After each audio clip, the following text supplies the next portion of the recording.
All right, my friends, today is a very quick video in regards to customizing some of the colors and appearance of your Mac, and even in regards to how it operates a little bit. Simply put, whenever we open some of these screens, and I'll just open up basic Finder window here, little things happen, example, like your accent colors, right? What this bar looks like. And I'll leave this kind of screen up right here for now, so you guys can see what effects happen. We're simply going to go into our system preferences and click on General. So inside General here, you'll see a couple things. Right off the bat, this is the screen that we're going to just kind of spend some time in today. Firstly, appearance. This was something that you would have had the opportunity to choose once you first installed Catalina, and it gives you the option for light, dark mode, or auto. Now this is where this can be changed if you decide that you don't like the appearance. So light mode, as you look at my screen, will change it to have all kinds of white colored backgrounds. Even photos that come with the Mac turn into daylight photos. Dark, of course, changes them into this dark mode, and auto will change depending on location, so that at night it goes into dark mode, day it goes into light mode. Accent color. This is, for a lot of people, the one that a lot of them like. So you'll actually see here, we can change some of these. And if you look at this screen, you'll see all my accents here go purple. You can change all their colors, give it that custom look that you like. Blue, again, being default. Here, you can even change, again, the highlight color, which would be, do you want it color or one of these? Sidebar icon size. Now this is also important because this over here is the sidebar. So when we change this to large, for instance, you'll see this text become bigger, which is awesome for those of us that may have vision problems, issues, and the small fonts can also be a problem. So you'll also see automatically hide and show the menu bar. So menu bar would be this bar up here, which you can have go away, which means you have to bring your arrow up to the top to get it. That's not a big one for me. I'm not a big fan of that one, but it's available. Show scroll bars. Now a scroll bar is, and I'll just bring up something like Safari, and we'll go to Apple's website, for instance, and bring that lower. So this, of course, is your scroll bar right here. You'll see that bar on the side. That's your scroll bar. So you'll see automatically based on mouse or trackpad.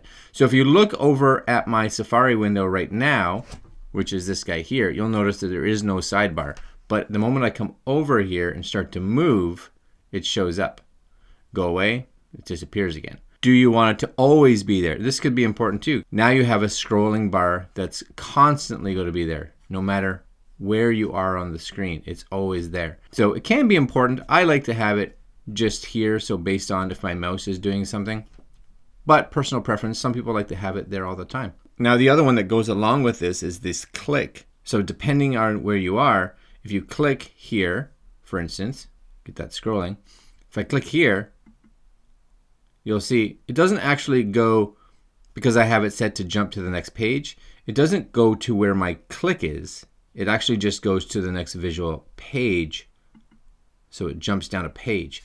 But if I had this jump to the spot and I clicked here, you'll see it goes right to where my mouse clicks.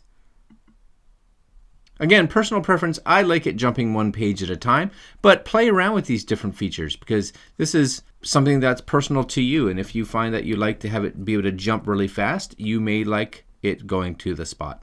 But I like this default myself. The other one in here that we'll talk about is just your default web browser. Now, depending on you may have a favorite.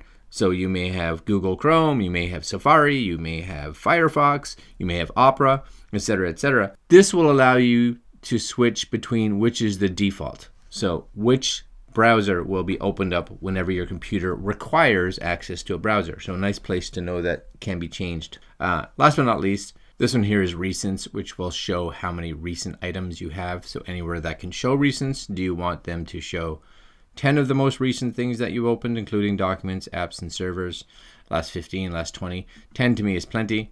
And the last one that I find is actually important is for those of us that have a lot of Apple devices. So do you want to allow handoff between this Mac and your other iCloud devices?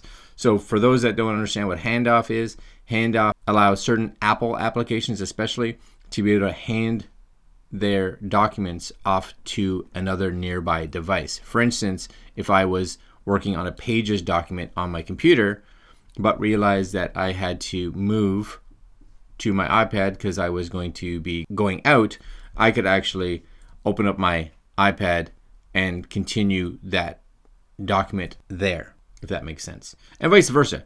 If I was in Safari and was reading a web article on my iPhone because I was coming from the bus, I got home and I'd like to actually continue reading that article on my computer, Safari would actually be sitting down here beside the Finder icon, and I could click on it and it would open up that article from my iPhone.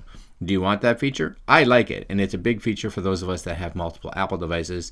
If you don't have multiple Apple devices, then it's not necessary. All right, guys, there's some customization for your computer. Hopefully change its appearance, change the way some of it actually works. And we're going to leave you guys there.